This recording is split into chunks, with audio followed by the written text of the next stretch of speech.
ಕೇಳಿ ಕೇಳಿ ನಮಗೂ ಸಾಕಾಗೋಗ್ಬಿಡದೆ. ಅವ್ನು ರಾಜೇಂದ್ರ ಕರೆದು ಕೇಳಿ ಕೇಳಿ ನಮಗೂ ಸಾಕಾಗೋಗ್ಬಿಡದೆ. ಈಗ ಅದು ಹೈಕಮಾಂಡ್ ತೀರ್ಮಾನ ಮಾಡಬೇಕು. ನಾವು ಒಂದು ಮನವಿ ಮಾಡ್ತೀವಿ. ಅವರು ಪಕ್ಷಕ್ಕೋಸ್ಕರ ತ್ಯಾಗ ಮಾಡಿದ್ದಾರೆ, ಪಕ್ಷಕ್ಕೋಸ್ಕರ ಜೈಲಿಗೆ ಹೋಗಿದ್ದಾರೆ. ಅವರು ಬೇರೆ ಲೀಡರ್ಗಳಂಗೆ ರಾಜಿ ಮಾಡ್ಕೊಂಡಿದ್ರೆ BJP ಅವ್ರ ಜೊತೆ, ಇವತ್ತು BJPನಲ್ಲಿ ಅವ್ರು ಏನಾಗ್ತಿದ್ರು ಗೊತ್ತಿಲ್ಲ. ಆದರೆ ಅವ್ರು ರಾಜಿ ಮಾಡ್ಕೊಳಕ್ಕೆ ಹೋಗಲಿಲ್ಲ. ನಾನು ಹುಟ್ಟಿರ್ತಕ್ಕಂಥದ್ದು ಕಾಂಗ್ರೆಸ್ನಲ್ಲೇ, ಬೆಳೀತಾ ಇರ್ತಕ್ಕಂಥದ್ದು ಕಾಂಗ್ರೆಸ್ನಲ್ಲೇ ಅಂತೇಳಿ ಅವ್ರು ಒಂದ್ಸರಿ ಇಂಡಿಪೆಂಡೆಂಟ್ ಆಗಿದ್ದರು. ಗೊತ್ತಿರಬೇಕು, 94ರಲ್ಲಿ ಇಂಡಿಪೆಂಡೆಂಟ್ ಆಗಿದ್ದರು. ಇಂಡಿಪೆಂಡೆಂಟ್ ಆಗಿದ್ದಾಗ ಜನತಾದಳ ಸರ್ಕಾರ ಬಂತು.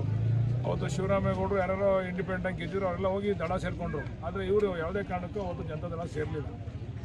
ಕಾಂಗ್ರೆಸ್, ನಾನು ಹುಟ್ಟು ಕಾಂಗ್ರೆಸ್ಸಿಗ, ನಾನು ಕಾಂಗ್ರೆಸ್ನಲ್ಲೇ ಇರ್ತೀನಿ ಅಂತಕ್ಕಂಥದ್ದನ್ನು ಮಾಡಿ, ಮತ್ತು ಹಲವಾರು ಸಂದರ್ಭದಲ್ಲಿ ಅವರು ಈ ಗುಜರಾತ್ ರಾಜ್ಯಸಭಾ ಚುನಾವಣೆಯಲ್ಲಿ ಇನ್ವಾಲ್ವ್ ಆದರು ಅಂತ ಅವ್ರನ್ನ ಜೈಲಿಗೂ ಕೂಡ ಕಳಿಸ್ತಕ್ಕಂಥ ಕೆಲಸ ಆಯಿತು. ಇಷ್ಟೆಲ್ಲ ಆದರೂ ಅವ್ರು ಯಾವುದಕ್ಕೂ ಜಗದೆ ಕಾಂಗ್ರೆಸ್ನಲ್ಲಿ ಅವರು.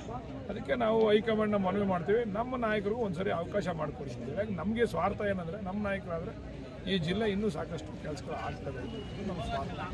ಸರ್, ಕುಮಾರಸ್ವಾಮಿ ಅವ್ರನ್ನ ಪರಮೇಶ್ವರ್ ಭೇಟಿಯಾಗಿದ್ದಾರೆ, ಅದ್ರ ಬಗ್ಗೆ ಗೊತ್ತಿಲ್ಲ ನಮಗೆ. ಯಾವಾಗ ಭೇಟಿ ಆಗವ್ರೆ, ಎಂತಕ್ಕೆ ಭೇಟಿ ಆಗವ್ರೆ ಅಂತ ಗೊತ್ತಿಲ್ಲ. ನಾಯಕರುಗಳು ಭೇಟಿ ಆಗ್ತಾ ಇರ್ತಾರೆ, ಸಹಜ. ಅದು ಎಲ್ಲೋ ಎಲ್ಲಿ ಭೇಟಿ ಆಗಿದ್ದಾರೆ, ಡೆಲ್ಲಿನಲ್ಲ ಅಥವಾ ಬೆಂಗಳೂರಲ್ಲಿ ಭೇಟಿ?